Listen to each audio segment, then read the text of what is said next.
মার্কিন সেনাদের বিশৃঙ্খল পরিস্থিতি প্রমাণ করে ট্রাম্পের পতনের ঘণ্টা বেজেছে।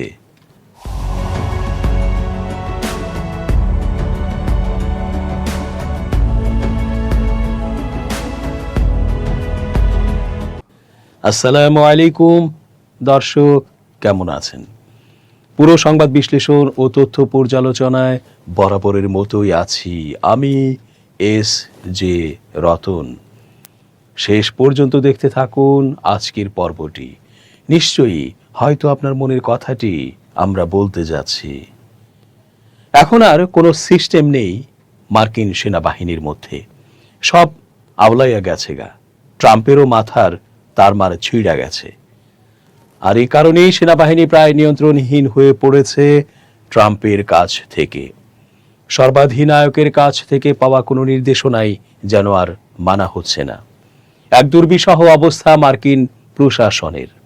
এরই মধ্যে যুদ্ধ অব্যাহত রাখার জন্য সেনাদের ডিপ্লয় করায় তাদের বিভিন্ন প্রয়োজনীয় রসদের ঘাটতি ও ম্যানেজমেন্টে ত্রুটি দেখা দেয় সে সকল সেনারাও নিয়ন্ত্রণহীন হয়ে পড়েছেন। কেউ যেন আর কথাই শুনতে চাচ্ছেন না। আমেরিকার চোখে শত্রু হয়ে থাকা দেশগুলোর ওপর অন্যায় যুদ্ধ চালিয়ে যাবার জন্য অনৈতিক মানসিক পরিস্থিতি থেকেও এমন নিরুৎসাহ আসতে পারে বলে গবেষকদের মতামত। এদিকে হরমুজ প্রণালী নিয়ে ইরান একের পর এক বাজিমাত করেই যাচ্ছে। ট্রাম্পের হুঙ্কার ও কথাগুলো হাওয়াই মিঠাইয়ের মতো মিয়েই যাচ্ছে বাতাসে। দীর্ঘদিন ধরে মোতায়েন থাকা মার্কিন রণতরী ইউএসএস আব্রাহাম লিঙ্কনে মানসিক স্বাস্থ্য ও রসদ সংক্রান্ত সমস্যার খবরের পরিপ্রেক্ষিতে যুক্তরাষ্ট্র তার প্রশান্ত মহাসাগরীয় বিমানবাহী রণতরী ইউএসএস জর্জ ওয়াশিংটনকে মধ্যপ্রাচ্যের দিকে পাঠাচ্ছে। আব্রাহাম লিঙ্কন রণতরীটি এখন পর্যন্ত ইরানের বিরুদ্ধে আমেরিকার যুদ্ধে সহায়তা করে আসছিল। খবর এনডিটিভির। নৌবাহিনীর এক কর্মকর্তার বরাত দিয়ে অ্যাসোসিয়েটেড প্রেস জানিয়েছে, ওয়াশিংটন বর্তমানে প্রশান্ত ও ভারত মহাসাগরকে সংযুক্তকারী মালাক্কা প্রণালীতে রয়েছে। সেখান থেকে রণতরীটি ভারত মহাসাগরের দিকে এগিয়ে যাওয়ার নির্দেশ দেওয়া হয়েছে। এর আগে ওয়াল স্ট্রিট জার্নাল জানিয়েছিল, বর্তমানে মধ্যপ্রাচ্যে মোতায়েন থাকা দুটি মার্কিন বিমানবাহী রণতরীর একটিকে আব্রাহাম লিঙ্কনের পরিবর্তে ইউএসএস জর্জ ওয়াশিংটন দিয়ে প্রতিস্থাপন করা হবে। লিঙ্কন জাহাজে থাকা সৈন্যদের মনোবল নিয়ে উদ্বেগ এমন সময়ে সামনে এসেছে যখন মার্কিন প্রেসিডেন্ট ডোনাল্ড ট্রাম্প দাবি করেছেন যে হরমুজ প্রণালীর উপর আমেরিকার নিয়ন্ত্রণ রয়েছে এবং তিনি তা রক্ষা করবেন। মানসিক স্বাস্থ্য সংক্রান্ত উদ্বেগ সাধারণত মার্কিন নৌবাহিনীর মোতায়েন 6 থেকে 9 মাসের জন্য হয়ে থাকে, কিন্তু সংঘাতের সময় তা বাড়ানো যেতে পারে। কিন্তু এই সপ্তাহ পর্যন্ত লিঙ্কন 260 দিনেরও বেশি সময় ধরে সমুদ্রে রয়েছে, যা আধুনিক ইতিহাসের অন্যতম দীর্ঘতম বিমানবাহী রণতরী মোতায়েন। এই জাহাজে মোতায়েন থাকা সৈন্যদের পরিবার এবং মার্কিন আইন প্রণেতারা জাহাজে ক্রমবর্ধমান মানসিক স্বাস্থ্য সংকট নিয়ে উদ্বেগ প্রকাশ করেছেন, যার ফলে জানা গেছে যে একাধিকবার সেনা সদস্যরা জাহাজ থেকে ঝাঁপ দেওয়ার চেষ্টা করেছেন। 2025 সালের 21 নভেম্বর সান দিয়েগো থেকে যাত্রা শুরু করে লিঙ্কন। 2026 সালের জানুয়ারিতে এটি মধ্যপ্রাচ্যে পৌঁছায়। এরপর 28 ফেব্রুয়ারি ইরানের বিরুদ্ধে যুদ্ধ শুরু হয়।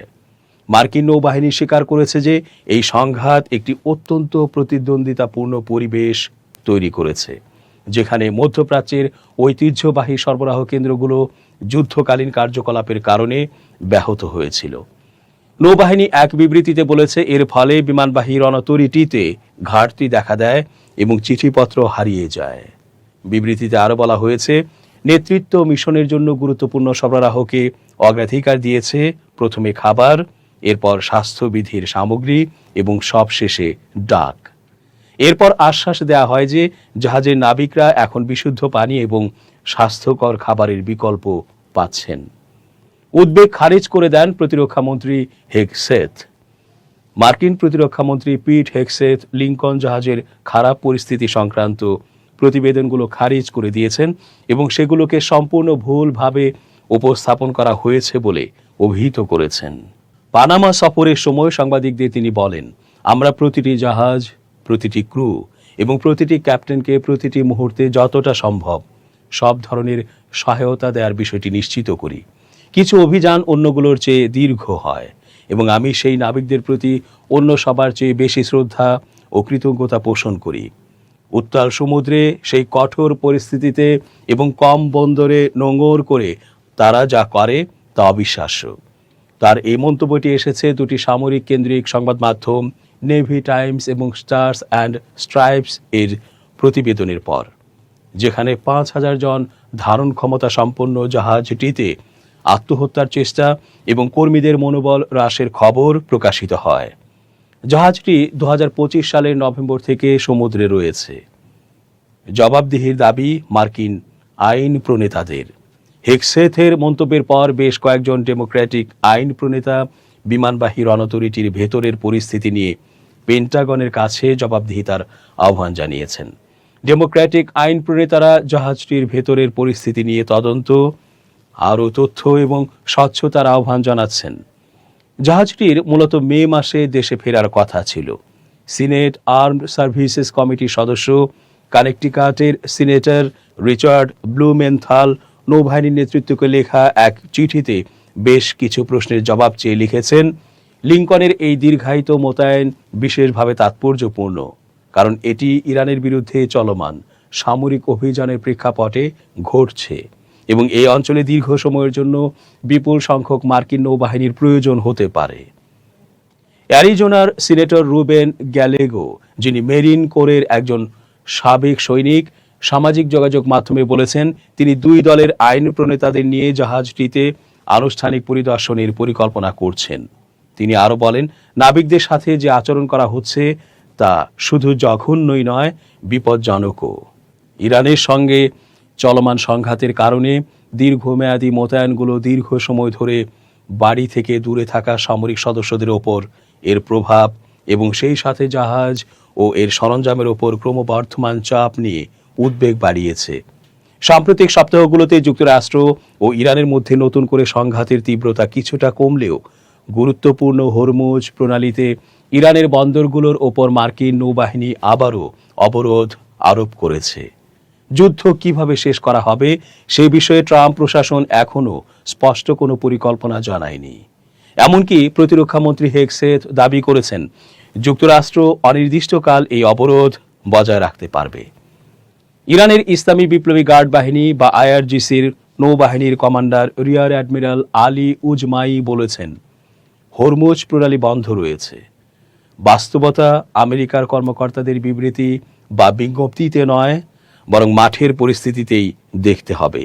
ইরানের গণমাধ্যম জানিয়েছে আইআরজিসির নৌবাহিনীর কমান্ডার রিয়ার অ্যাডমিরাল আলী উজমাই বলেন, হরমুজ প্রণালী বন্ধ রয়েছে এবং এর ওপর ইরানের নিয়ন্ত্রণ সম্পূর্ণ ও দৃঢ়। আইআরজিসির নৌবাহিনীর এই কমান্ডার জোর দিয়ে বলেন, হরমুজ প্রণালীতে কোনো ধরনের তৎপরতাই আইআরজিসির নৌযোদ্ধাদের নজর এড়ায় না। এদিকে ইসলামী বিপ্লবের সর্বোচ্চ নেতার উপদেষ্টা মোহাম্মদ মোখবের সামাজিক যোগাযোগ মাধ্যমে নিজের ব্যক্তিগত পেজে লিখেছেন, এই অঞ্চলে নতুন ব্যবস্থা বা শৃঙ্খলা প্রতিষ্ঠার সবচেয়ে টেকসই পথ হল হরমুজ মেকানিজম বাস্তবায়ন করা। তিনি জোর দিয়ে বলেন, ইরানের শর্ত পূরণ না হলে যুদ্ধকে আক্রমণাত্মক পর্যায়ে নিয়ে যাওয়ার বিষয়ে সর্বোচ্চ নেতার সুস্পষ্ট কৌশল নিঃসন্দেহে বিশ্বব্যাপী শক্তির সমীকরণে পরিবর্তন আনবে।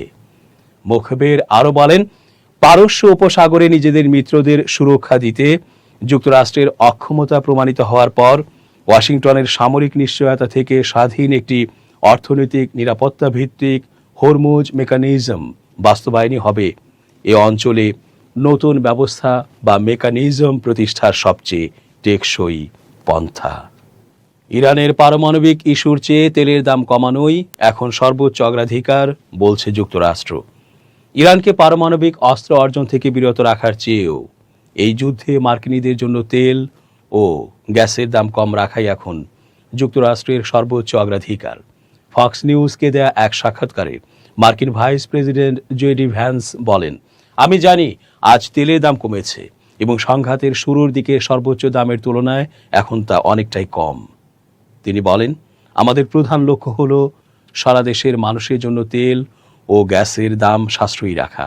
ভ্যান্স আরও বলেন, এরপর অবশ্যই দ্বিতীয় লক্ষ্য হলো ইরান যেন কখনোই পারমাণবিক অস্ত্র অর্জন করতে না পারে তা নিশ্চিত করা। ইরানের শর্ত পূরণ না হলে যুদ্ধকে প্রতিরক্ষামূলক পর্যায় থেকে আক্রমণাত্মক পর্যায়ে নেয়ার কৌশল নিয়েছেন দেশটির সর্বোচ্চ নেতা মোজতবা খামেনি। তার এই কৌশল বিশ্বে ক্ষমতার সমীকরণ বদলে দেবে বলে মন্তব্য করেছেন খামেনির উপদেষ্টা ও সহযোগী মোহাম্মদ মোখবের। বৃহস্পতিবার সামাজিক যোগাযোগ মাধ্যমে দেয়া এক পোস্টে তিনি এ মন্তব্য করেন।